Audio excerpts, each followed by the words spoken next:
আসসালামু আলাইকুম ভিউয়ার্স। আজকে আমি স্পঞ্জ রসগোল্লা বানিয়ে দেখাবো।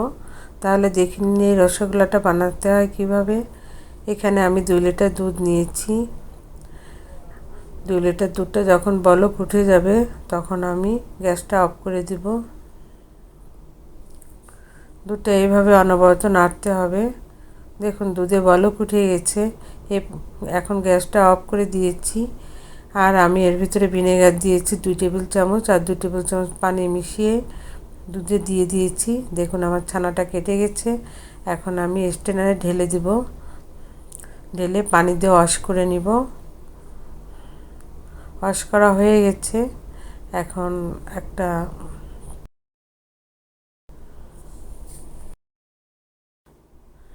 পেতলা দিয়ে চেপে চেপে পানিটা বের করে দিতে হবে। দেখুন আমি ছানাটা উঠিয়ে নিয়েছি। ঠিক এইভাবে মুথে নিতে হবে। ঠিক ওইভাবে মুথে নেওয়ার পরে একটা স্মুথ একটা ডো তৈরি হয়ে গেছে। এই ডো থেকে আমরা 8টা লিচি কেটে নিব।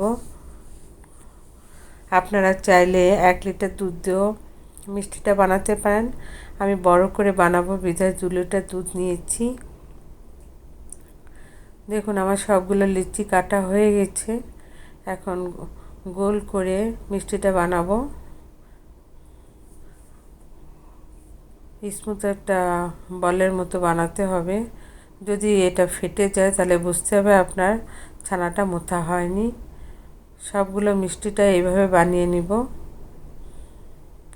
এখন আমি শিরা তৈরি করে নিব। এখানে 2 কাপ চিনি নিয়েছি, আর এখানে আমি 5 কাপ পানি দিব,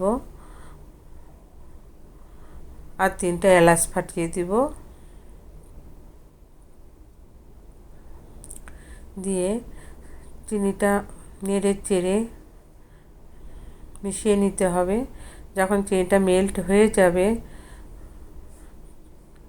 তখন আমাদের শিরাটা তৈরি হয়ে যাবে। যখন বলক উঠে যাবে তখন এর ভিতরে মিষ্টিগুলো দিয়ে দিব। সবগুলো মিষ্টি দেওয়া হয়ে গেলে ঢেকে 20 মিনিট রান্না হতে দেব।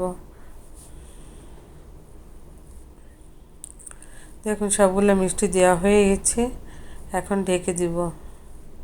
এইভাবে রান্না হতে দেব 20 মিনিট। 20 মিনিট পর ফিরে আসব। এখন মিষ্টিগুলো উল্টিয়ে পাল্টিয়ে দিব। ঠিক এইভাবে সাবধানে পেঁচালার দিয়ে উল্টিয়ে দিতে হবে যাতে ভেঙে না যায়। এই সময় মিষ্টিটা খুব সফট থাকে। এইভাবে উল্টিয়ে পাল্টিয়ে দিয়ে আরও 2 মিনিট রান্না হতে দিব। 2 মিনিট রান্নার পর ঢেকে ঠান্ডা হতে দিব। দেখুন ঠান্ডা হয়ে গেছে। এখন ডিশ আউট করে দেখাবো কীরকম হয়েছে।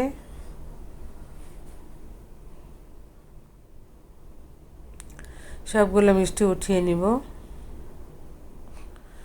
দেখুন আমার স্পঞ্জ রসগোল্লা তৈরি হয়ে গেছে। আমি একটা উঠিয়ে দেখাচ্ছি কীরকম হয়েছে। কেটেও দেখাচ্ছি। হাত দিয়ে চেপেও দেখাচ্ছি কতটা স্পঞ্জি হয়েছে। আবারও কেটে দেখাচ্ছি।